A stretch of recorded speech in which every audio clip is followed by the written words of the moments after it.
everybody, SSA here, aka Super Suna Arashi, your coach of the Groningen Noctowls, bringing you the team builder for week 2 of the IBA Season 4 Wi-Fi division as we take on New Nation Games or Davion, coach of the Vegas Golden D-Nites.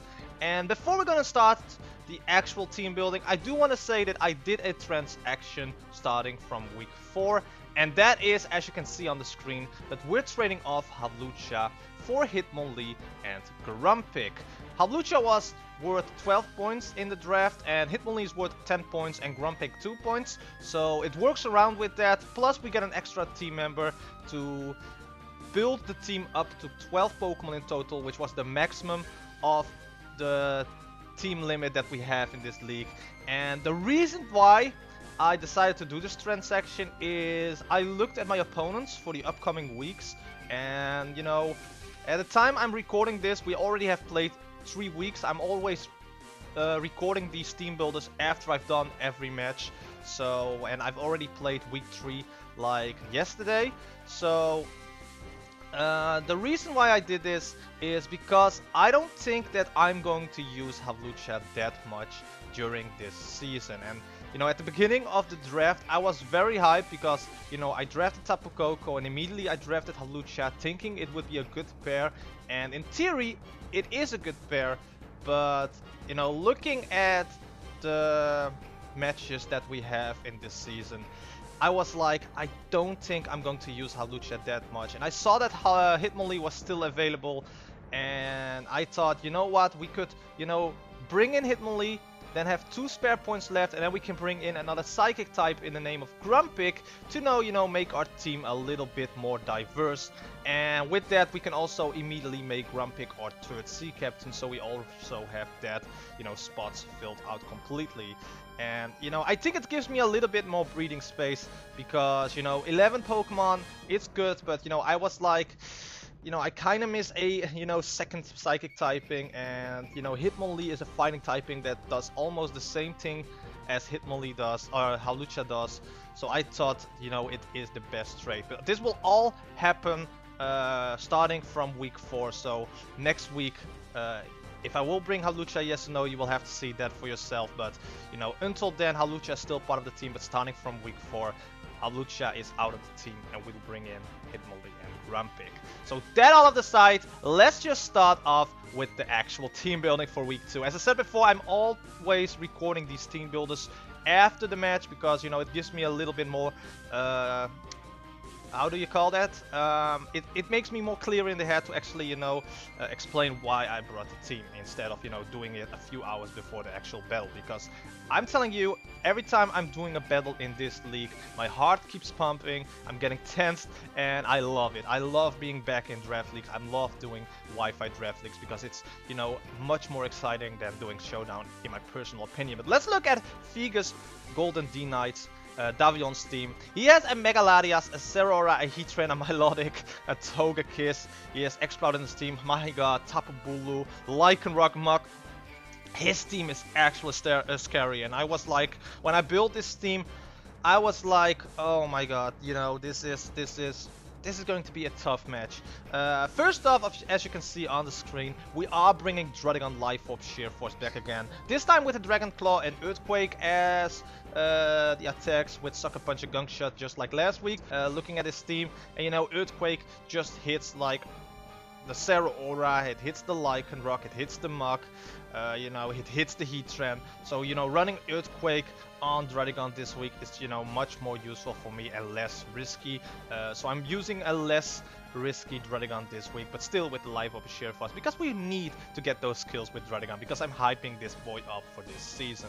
So, and Adamantium, of course, with still the investment in defense, special defense, which is, in my honest opinion, very important if you are going to, you know, run a attacking power Druddigon in this with this set.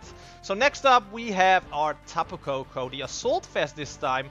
No choice cover, choice pass shenanigans. We're running an Assault Vest, Tapu Koko, still with a high speed and high special attack investment with Thunderbolt, Dazzling Gleam, Nature Madness to do as much damage as we can to each one of his Pokemon, and of course Volt Switch, so we still have the initiative there. Pretty much mandatory for a Tapu Koko. So next up we have an X-Drive, the Metagross, this time holding the Expert Belt, Medium Mass, Earthquake, Bullet Punch, you know, very simple as well. You know, Bullet Punch to get that priority moveset, Earthquake, again, it hits a lot of his team members, and Medium Mass to hopefully get that attack boost, and it just hits like a truck. Metagross hits like a truck, and I'm very excited to use Metagross more in this season, because I'm beginning to love Metagross in League Draft format. Next up, which is a very important aspect of this week's team, is my Porygon 2 with Leftovers and Trace, but Ice Beam, Recover, Toxic, and Trick Room. Trick Room could be huge. Like, we have Druddigon and we have Metagross, who doesn't have a lot of speed investment. If we can set up the Trick Room like early on in the game or later in the game, you know, Metagross or Druddigon can actually you know, put in quite a lot of work. Ice Beam, Recover, and Toxic like last week, so instead of Tri Attack I brought Trick Room, because it can be very useful against his team, especially against the Zeraora. I'm very scared of that Zeraora, because Zeraora is a powerful mon with amazing speed, and if we can actually work around with that, it would work out very well. And I'm just a big fan of Leftovers. I know some people prefer Eviolite Porygon 2, but I think Leftovers helps me out more, because I'm much more used to using Leftovers than Eviolite. I know it can tank up more hits, but I still rather have some recovery with the Leftovers there. So next up, I can already spoil you guys. I'm bringing Rodemo with the Green Piece to Rodemo, holding the Grass GMC, Levitate with Full Twitch, Leaf Stomp, Defog, and Will-O-Wisp. But in the match itself, as I said before, I'm recording this after the match. In the match itself, I forgot to put in the Grass GMC. So in the match itself, Rodemo won't have an item, unfortunately. So I think I should just address that right away, because otherwise people would be like, hey, where's the Grass GMC? Where was your item? But I forgot to put on the item, the Grass GMC on Rodemo before the battle, which sucks. I'm still learning. I'm still getting, you know, get the hang of like actual team building, actually preparing myself. And you can actually see that I'm even putting a lot of work here with the team building, because I really would like to do more stuff like this in the future. Let me guys know what you guys think of me doing team builders like this, because it's still, you know, very new for me to do that. But, you know, Full Switch, Leaf Storm, Defog, Will-O-Wisp, I would love to have to use Grass GMC Leaf Storm, because it hits hard, but unfortunately we wouldn't bring the Grass GMC this week. But still, with the Defog, we can actually potentially, you know, get rid of some spikes, get rid of some spell rocks, and Will-O-Wisp is there, you know, to cripple down a lot of his physical attacking threats. Last but certainly not least, we have Tabitha the Incineroar, holding the Choice Scarf, Intimidate with Flabless, Darkest Lariat, Earthquake, and U-Turn.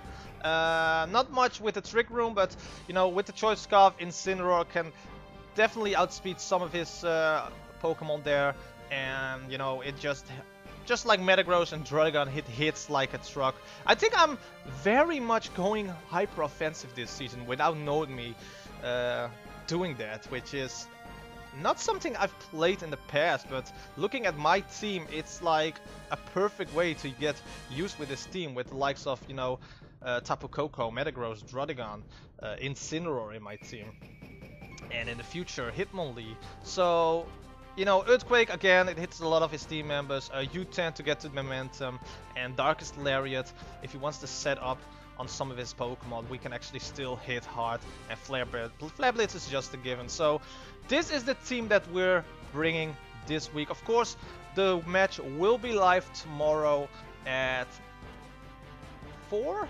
p.m. Eastern Standard Time, I believe. Yeah, because it's 10 p.m. my time in the evening, so that is CST time.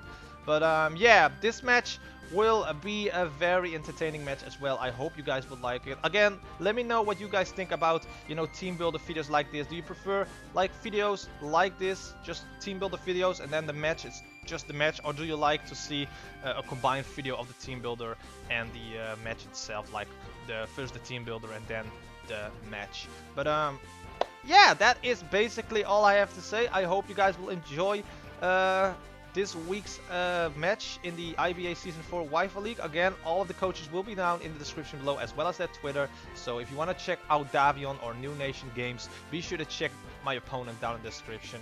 And follow the IBA Twitter account, follow the IBA YouTube account to get all the playlist of all the weeks once they are out. But that'll rest me to say. Thank you guys so much for watching. If you enjoyed this, don't forget to hit the like button, comment, share this video with others, slash the subscribe button down below, and hit that bell icon, because then you get notified every time I upload a new video. And I see you tomorrow in week 2 of the IBA Season 4.